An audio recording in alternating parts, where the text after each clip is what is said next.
Breaking news చూస్తున్నాం. తెలంగాణలో retired అయిన ఇంకా విధుల్లోనే కొనసాగుతున్న వారి వివరాల నివేదికను సీఎస్ కు చేరింది. అయితే అన్ని శాఖలతో కలిపి మొత్తం 1049 మంది రిటైర్డ్ ఉద్యోగులు విధులు నిర్వహిస్తున్నట్టు అధికారులు తేల్చారు. అయితే తెలంగాణలో పదవి విరమణ చేసిన అధికారులు రీఅపాయింట్మెంట్ ఎక్స్టెన్షన్ పేరుతో ఆయా శాఖల్లోనే ఇంకా ఉద్యోగాలు చేస్తున్న వారి వివరాలను ఇవ్వాలని సీఐ శాంతికుమారి ఆదేశించగా ఆయా శాఖల కార్యదర్శులు నివేదికను సమర్పించారు.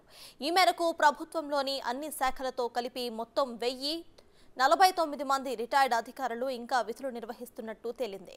ఇలా వివిధ శాఖల నుంచి వచ్చిన సమాచారాన్ని క్రోడీకరించి జేఏడీ సీఎస్ కు నివేదికను ఇచ్చింది. ఈ నివేదికను సీఎస్ శాంతికుమారి సీఎం రేవంత్ రెడ్డికి అందజేయబోతున్నారు.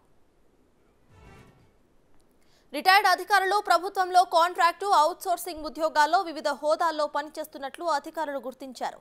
వీరంతా కూడా గ్రూప్ 1 ఆఫీసర్స్, ఐఏఎస్లు, ఐఎఫ్ఎస్లు, ఇక కన్ఫర్ట్ ఐఏఎస్లతో పాటు ఇతర రిటైర్డ్ అధికారులు కూడా ఉన్నట్లు గుర్తించారు. ఒక్క పురపాలక శాఖలోనే అత్యధికంగా 179 మంది అధికారులు ఉన్నట్లు తేలింది. ఆ తర్వాత ఉన్నత విద్యాశాఖలో 88 మంది, పౌర సరఫరాల శాఖలో 75 మంది, రోడ్లు భవనాల శాఖలో 81 మంది, సాగునీటి పారుదల శాఖలో 70 మంది అధికారులు ఉద్యోగాల్లో కొనసాగిస్తున్నట్లు తెలుస్తోంది. అయితే వీరికి జీతభత్యాల రూపంలో నెలకు 150 కోట్ల రూపాయల చొప్పున ప్రభుత్వం ఖర్చు చేస్తుండగా ఏడాదికి ఏకంగా 1800 కోట్ల రూపాయలు చొప్పున గడిచిన 10 ఏళ్లలో సుమారు 13,000 కోట్ల రూపాయలు చెల్లించినట్టు తెలుస్తోంది.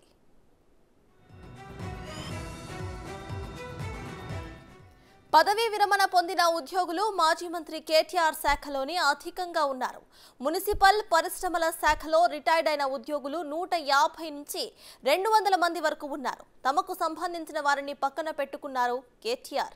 గత ప్రభుత్వ తప్పులు బయటకు తెలియకుండా ఉండేందుకే రిటైర్డ్ ఉద్యోగులను కొనసాగించినట్లు ఆరోపణలు వినిపిస్తున్నాయి. రిటైర్ అయిన ఉద్యోగులు కొనసాగింపుతో ఖాళీలు లేవని గత ప్రభుత్వం బుకాయించింది. దీంతో సర్వీస్ ఉద్యోగులు ప్రమోషన్స్ లేక తీవ్ర అసంతృప్తితో ఉన్నారు. రిటైర్డ్ అధికారులను రీఅపాయింట్మెంట్ చేయడం వల్ల తమకు ప్రమోషన్స్ దక్కడం లేదంటూ కింది స్థాయి ఉద్యోగుల్లో తీవ్ర స్థాయిలో అసహనం అయితే ఉంది. రిటైర్డ్ అధికారులను తొలగించాలంటూ చాలా కాలంగా వారిలో వారే చర్చించుకున్నా అప్పటి బీఆర్ఎస్ ప్రభుత్వం దృష్టికి తీసుకువెళ్లే సాహసం మాత్రం చేయలేదు. ఏ విషయంపై ప్రతిపక్షంలో ఉన్నప్పటి నుంచే కాంగ్రెస్ పార్టీ తమ గలాంటి వినిపించింది. ప్రస్తుతం అధికారంలోకి రావడంతో రిటైర్డ్ లెక్కలు వెలకి తీసే పనిలో పడింది రేవంత్ సర్కార్. అయితే వారిని అలాగే కొనసాగిస్తుందా లేక తప్పిస్తుందా అనే చర్చలు కూడా జోరుగా సాగుతున్నాయి. ఒకవేళ వారిని తప్పిస్తే తమకు ప్రమోషన్స్ లభిస్తాయని ఉద్యోగులు ఆశాభావాన్ని వ్యక్తం చేస్తున్నారు.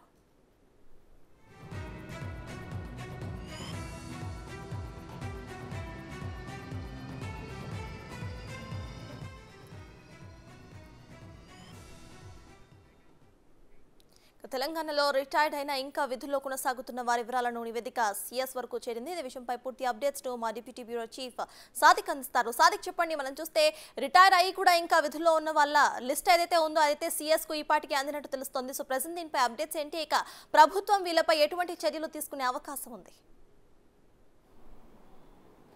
సత్తాస్, గత ప్రభుత్వ వైఫల్యాలు, గత ప్రభుత్వాలకు సంబంధించినటువంటి నిర్వాహకం ఒక్కొక్కటి బయటపడుతున్నాయి. ఎందుకంటే రిటైర్డ్ అయినటువంటి వాళ్ళందరినీ కూడా చాలామందికి దాదాపు 1049 మంది కూడా వాళ్ళు సర్వీస్లో కొనసాగిస్తున్నటువంటి దుర్భర పరిస్థితుల్లో గత ప్రభుత్వాలు చేశాయి. దీని ద్వారా పూర్తి స్థాయిలో నిర్వీర్యం అయిపోయింది వివిధ శాఖలకు సంబంధించింది ప్రభుత్వ యంత్రాంగం అంతా కూడా. ప్రధానంగా 1049 మంది వివిధ శాఖలకు సంబంధించిన గత ప్రభుత్వంలో కేటీఆర్ శాఖ ఉన్నటువంటి దాంట్లో అటు పరిశ్రమ శాఖ, ఎంఏయుడిలో మాత్రం భారీ స్థాయిలో దాదాపు 200 పైచీలకు సంబంధించినటువంటి రిటైర్డ్ అయినటువంటి ఉద్యోగుల చేత పూర్తి స్థాయిలో కూడా వారికి విధుల్లోకి తీసుకోవడం జరిగింది. దీని ద్వారా దాదాపు లక్షల కోట్లకు సంబంధించినటువంటి వ్యవహారాలకి కీలకమైన భూమిక పోషించినటువంటి ఎంఏయుడి కానీ, అంటే మున్సిపల్ అడ్మినిస్ట్రేషన్ కానీ, పరిశ్రమ శాఖలో ఉన్నటువంటి వాళ్ళు అందరూ కూడా ఉన్నారు. వాళ్ళందరూ కూడా పనిచేయడం జరిగింది. అవుట్సోర్సింగ్, అదేవిధంగా కాంట్రాక్ట్ బేస్తో పాటుగా రీఅపాయింట్మెంట్ తీసుకున్నటువంటి వాళ్ళ సంఖ్య 200 వరకు కూడా చేరినట్టుగా మనకు ప్రాథమికంగా సమాచారం అందుతుంది. ప్రధానంగా చూసినట్టయితే ఆ పరిశ్రమ శాఖ సంబంధించిన దాంట్లో ఎక్కువ మంది, అంటే కేటీఆర్ ఏదైతే ప్రాతినిధ్యం వహించాడో ఆ సంబంధించిన శాఖలోనే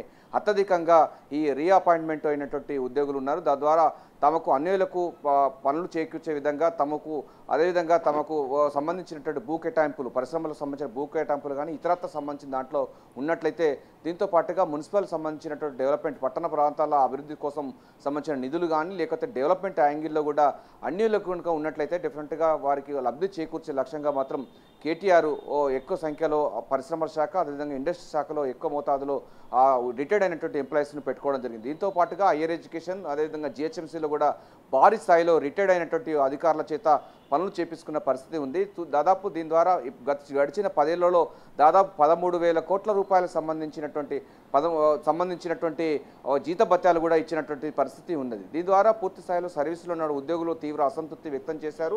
అంతేకాకుండా వాళ్ళ ప్రమోషన్స్ కూడా చాలా ప్రాబ్లం అయింది. సో ఇప్పటికైనా వీరందరూ కూడా తీసేయాలని కూడా ప్రభుత్వం నిర్ణయించడం పట్ల కూడా ఉద్యోగ సంఘాలు ఉద్యోగులు అయితే ఆశాభావం సంతోషం వ్యక్తం చేస్తున్నారు. ఎందుకంటే ప్రధానంగా వీరు ఉన్నట్లయితే డెఫినెట్గా గత ప్రభుత్వానికి సంబంధించినటువంటి పెద్దలకు ప్రభుత్వంలో జరిగేటువంటి అనేక విషయాలు కూడా వారికి చేరువేసే ప్రమాదం ఉందని కూడా ఉద్యోగులు అయితే ఆరోపిస్తున్నారు. ఎందుకంటే రిటైర్డ్ అయినటువంటి అధికారులు దాదాపు నలుగురు ఐఏఎస్ అధికారులు కూడా ఉండడం అన్నది ఇక్కడ ప్రాధాన్యత సంతరించుకుంది. ఎందుకంటే ఉమర్ జలీల్ ఉన్నారు, మైనార్టీ సంబంధించిన దాంట్లో, అదేవిధంగా పశుసంవర్ధక శాఖలో ఆధార్ సిన్హా ఉన్నాడు, అరవింద్ సింగ్ ఉన్నారు. ఈ విధంగా చూసినట్టు రాణి కుమిదిని లేబర్ సంబంధించిన దాంట్లో ఐఏఎస్ అధికారులు ఉన్నారు. రిటైర్డ్ అయినా కూడా మళ్ళీ వాళ్ళు రీఅపాయింట్మెంట్ తీసుకొని కొనసాగుతున్న పరిస్థితి ఉంది. ఐఏఎస్ అధికారుల నుంచి మొదలు పెడితే గ్రూప్ 1 అదేవిధంగా గ్రూప్ 2 సంబంధించిన అధికారులు కూడా తీసుకోవడం జరిగింది. దాదాపు 1000 మంది ఉన్నారంటే అర్థం చేసుకోవచ్చు. ప్రధానంగా గత ప్రభుత్వాలు ఇట్లా ఉద్యోగ అవకాశాలు లేవు సెక్రటరియట్లో కానీ ఇక్కడ కానీ లేవని చెప్తుంది. కానీ వాస్తవానికి విరుద్ధంగా ఇక్కడ రిటైర్డ్ అయినటువంటి వాళ్ళందరినీ కూడా విధుల్లోకి తీసుకోవడం, తద్వారా తమ పనులు చక్కదిద్దుకునేందుకు కేటీఆర్ అదేవిధంగా కేసీఆర్ ప్రభుత్వం యథేచ్ఛగా ఇట్లా ప్రభుత్వం సంబంధించినటువంటి ధనాన్ని కొల్లగొట్టింది. అంతేకాకుండా నిరుద్యోగులకు కూడా శాపంగా మారింది. కొత్త రిక్రూట్మెంట్ లేక నిరుద్యోగులు చాలా ఇబ్బందులు పాలవుతున్న నేపథ్యంలో ఒక రిక్రూట్మెంట్ చేయలేదు. సో ప్రభుత్వం ఇప్పుడు ముందున్న కర్తవ్యాలు చూసినట్టయితే వీరి ద్వారా ప్రభుత్వ సమాచారం బయటికి వెళ్ళే అవకాశం ఉంది కనుక వీళ్ళందరినీ తీసేయాలన్నది ఒకటి. అదేవిధంగా ఖాళీ అనే ప్రమోషన్ ద్వారా 70% సంబంధించిన ప్రమోషన్ ద్వారా అంటే 70% డైరెక్ట్ రిక్రూట్మెంట్ ద్వారా భర్తీ చేసుకోవాలి. మరో 30% ప్రమోషన్ ద్వారా ఇచ్చేందుకు కూడా ప్రభుత్వం సిద్ధంగా ఉంది. ముఖ్యమంత్రి రేవంత్ రెడ్డి పీసీసీ చీఫ్గా ఉన్నప్పటి నుంచి కూడా రిటైర్డ్ అయిన ఉద్యోగుల చేత ప్రభుత్వం నడపడం సరికాదన్నటువంటి విషయాన్ని కూడా ఆయన ధృవీకరించడం జరిగింది. అనేక సార్లు ఆరోపణలు చేయడం జరిగింది.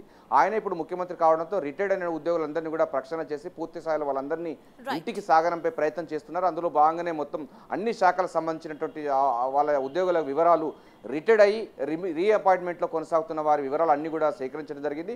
ముఖ్యమంత్రి కార్యాలయానికి వెళ్ళడం జరిగింది. కొన్ని ఇంకా జిహెచ్ఎంసీ అదేవిధంగా కొంత ఎంఏయుడి సంబంధించిన వాళ్ళు కూడా ఇంకా కొంతమంది క్లారిటీగా వాళ్ళ ఉద్యోగుల సంఖ్య ఇవ్వలేదన్నట్టు ఆరోపణ కూడా వినిపిస్తుంది. పూర్తి స్థాయిలో కూడా ముఖ్యమంత్రి వచ్చిన తర్వాత ఈ రిటైర్డ్ అయిపోయి మళ్ళీ రీఅపాయింట్మెంట్ కొనసాగుతున్నటువంటి ఐఏఎస్ అధికారులు కానీ ఇతర గ్రూప్ 1 గ్రూప్ 2 సంబంధించినటువంటి అధికారులందరిపైన కూడా వేటు వేసే అవకాశం ఉంది. ఆ ఖాళీలు భర్తయిన తర్వాత 30% ప్రమోషన్స్ అదేవిధంగా 70% కొత్త రిక్రూట్మెంట్ చేసుకునే లక్ష్యంగా ప్రభుత్వం అయితే కసరత్తు ముమ్మరం చేస్తుంది. సర్తాజ్.